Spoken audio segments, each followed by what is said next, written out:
the beginning of a new school year. So wonderful to see all of the children here, all of the young folks, all of you who are here today.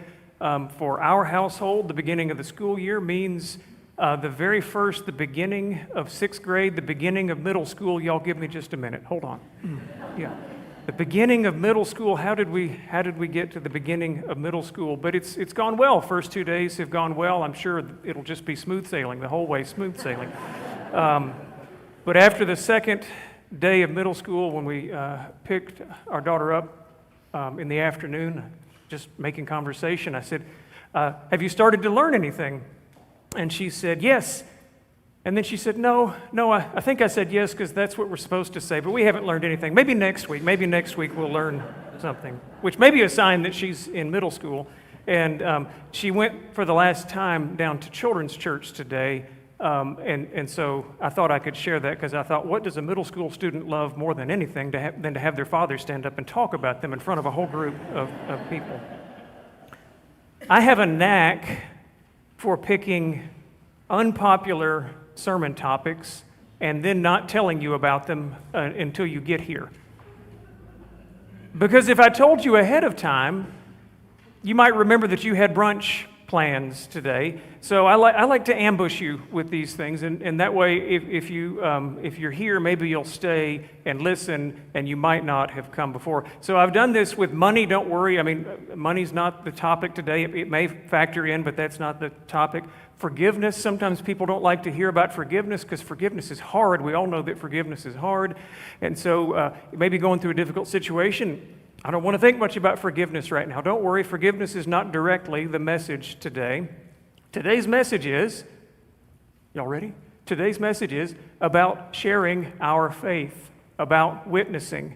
Now, to some groups of Christians, that would be like, okay, but to Methodists, come on, let's be honest, that makes some of us nervous. Some of you may love that topic, but others of you, sharing our faith, witnessing?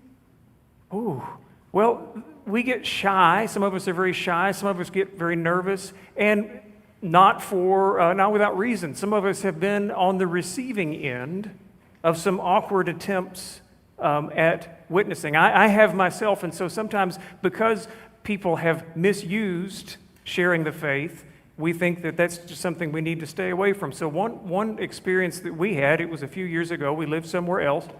There was a knock at the door. You ever have that? There was a knock at the door. Somebody on the other side of the door I didn't recognize. They came with a little tract in their hand, and they wanted to ask about the eternal destination of my soul.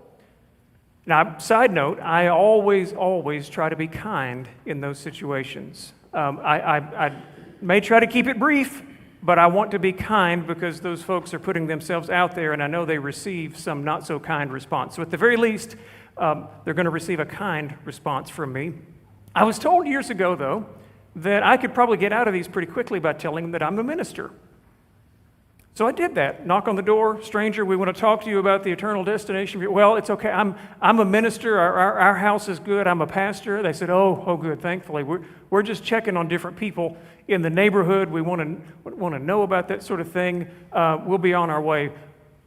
What church do you pastor? I said, I'm a pastor at a United Methodist church. Oh. Maybe we better stay.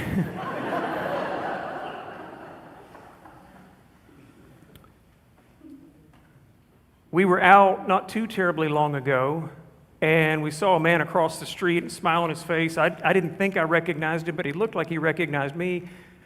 And he came over and said, hey, I want to give you something. And he had in his hand what looked like money. It looked like about a $20 bill. I said, you gotta be kidding me. And he comes up, I just want to give this to you. I said, why? He goes, I just want to give it to you. And he put it in my hand and he smiled, and I looked at it. I said, this can't be real. And I turned it over, and on the front, it sure looked like a real $20 bill. I turned it over, and right there it said, surprised. Not as surprised as you will be in hell. Oh my gosh.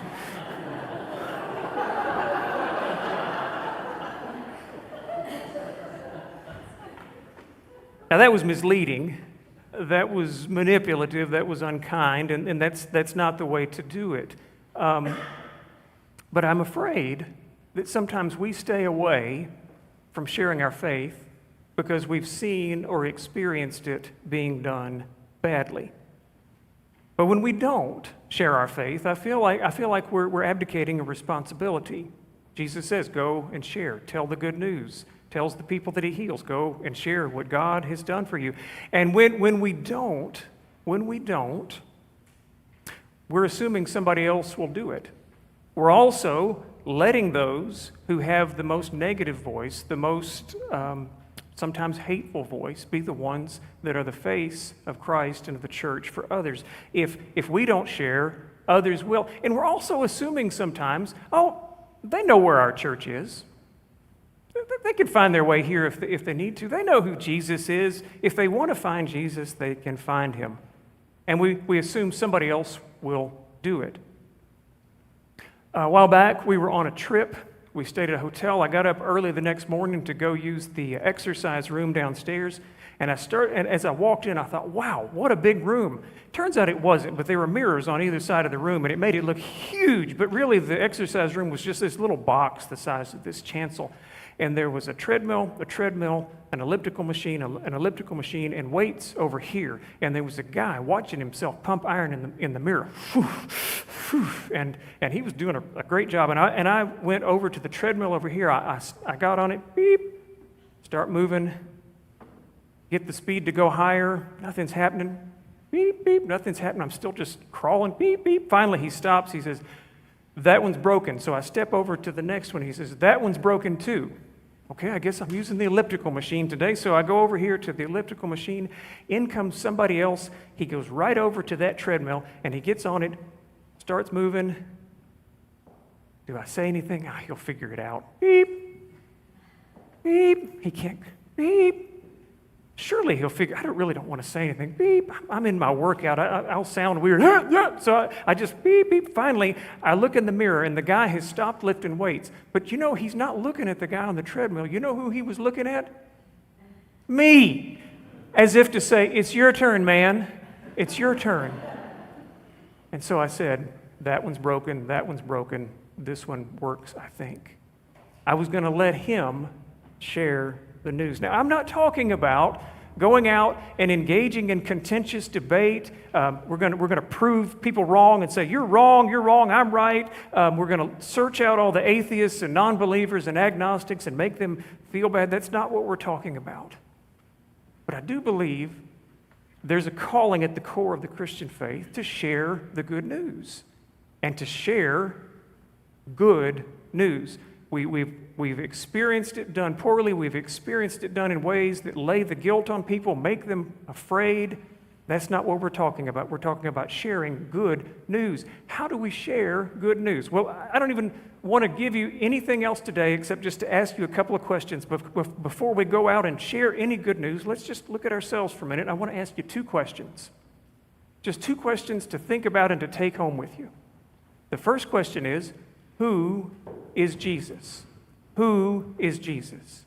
And the second question is, what difference does Jesus make in my life?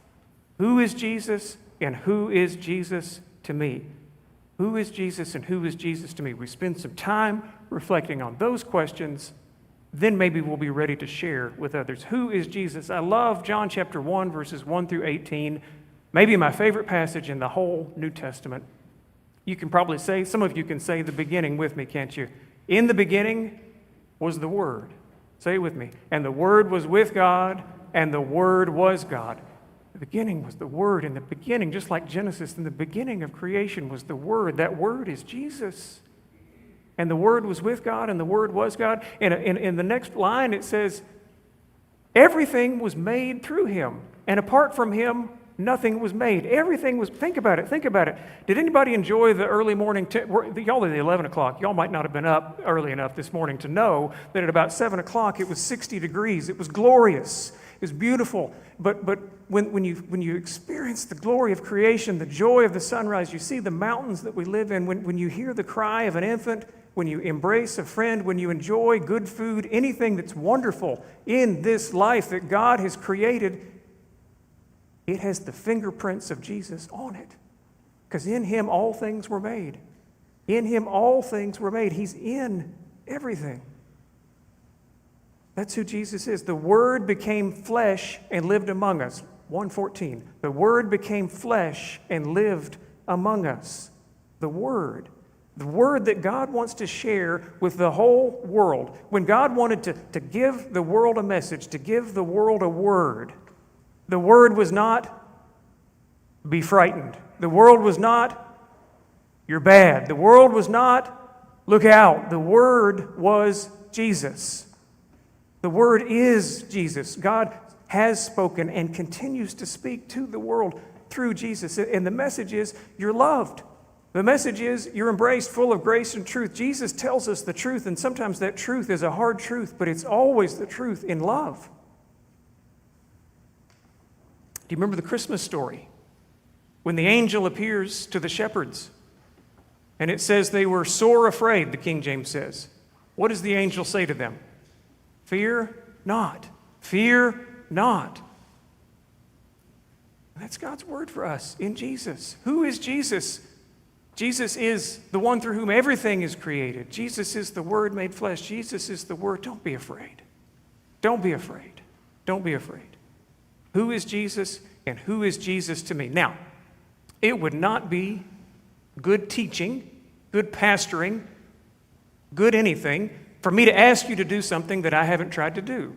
So I've spent some time the last couple of weeks saying, well, who is Jesus to me? What is the difference Jesus has made in my life? Now, I'm not going to keep you here all day and all next week, which I could do if I was going to give you. I'm working on my memoir. It'll be out when I'm about 67 years old. You can buy it then, $29.95. Anyway, but for now, just a little snapshot of what I would say my testimony is. The difference that God in Jesus Christ has made in my life. Listen, I've spent my whole life in the church. I have spent my whole life in the church. I have spent more time in the church than any other place out of any home that I've ever lived in. My family went to church when any time the doors were open. My family went to church when the doors weren't open. I even broke into a church one time. I've spent a lot of time in church. How could I possibly have any kind of a testimony? I was talking with somebody the other day, and I mentioned about a time when I wasn't my best self, and she sort of chuckled. She said, oh, what was you? What were you like not as your best self? I bet it was nothing like any of us. What was yours? Did you stay up past 10 o'clock? Did you watch a movie that was PG-13? What was you? What were you? No, I spent my whole life in the church. I was on youth council. I was on church council. I was on district council. I was on conference council. One time on a questionnaire, what is your favorite food? I just answered casserole. I had blood work done one time, and they said we found trace amounts of cream of mushroom soup in your... No, they didn't, but...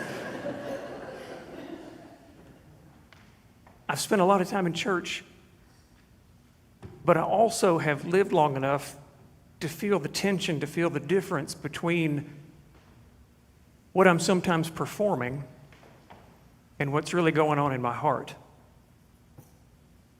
To feel the difference between what I say and what I do. Do you know the word in Greek for hypocrite? You know what a hypocrite is, don't you?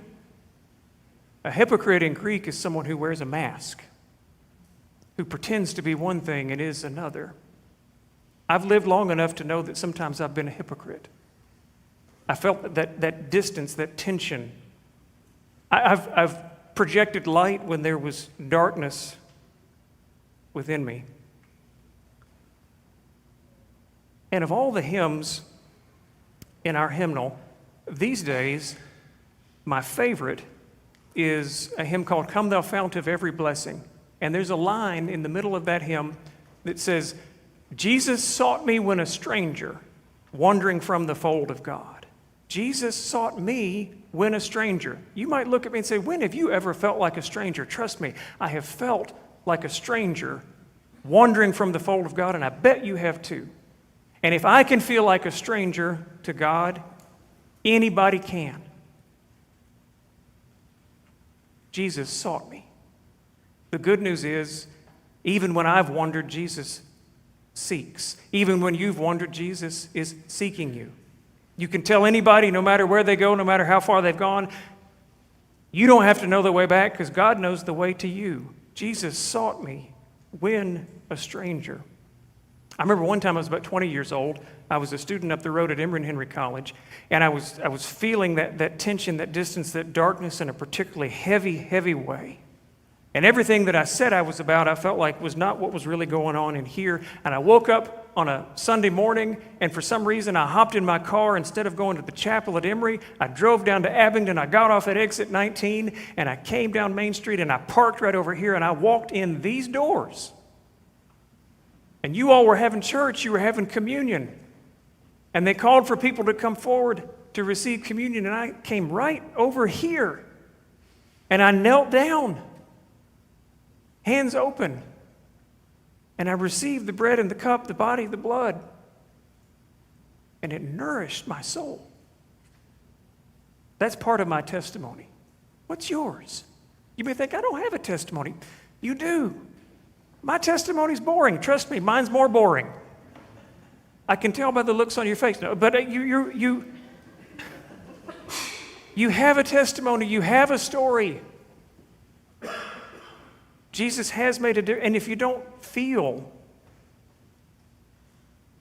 the difference, I'm not trying to guilt you, but maybe it's time to look at that.